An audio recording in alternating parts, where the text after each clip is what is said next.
2014 Nissan Rogue blower motor and resistor replacement.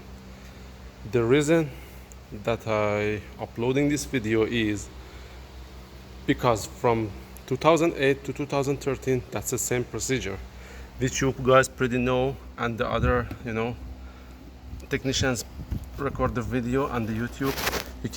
You have to take the brake pedal assembly, the panel, the frame to access here, right here, for the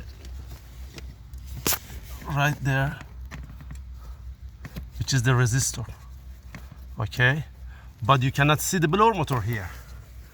That's interesting. So what I already did,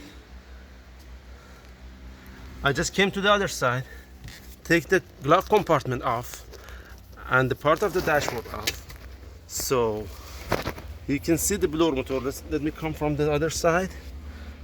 Just give me 1 second.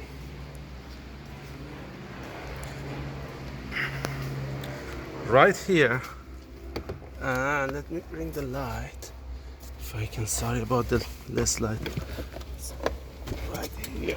Oh my God. Okay, there you go. This is the blower motor on the opposite side. It's not on the other side. So here's the procedure. More job, more work. 2014 Nissan Rogue blower motor and resistor replacement. Good luck, guys.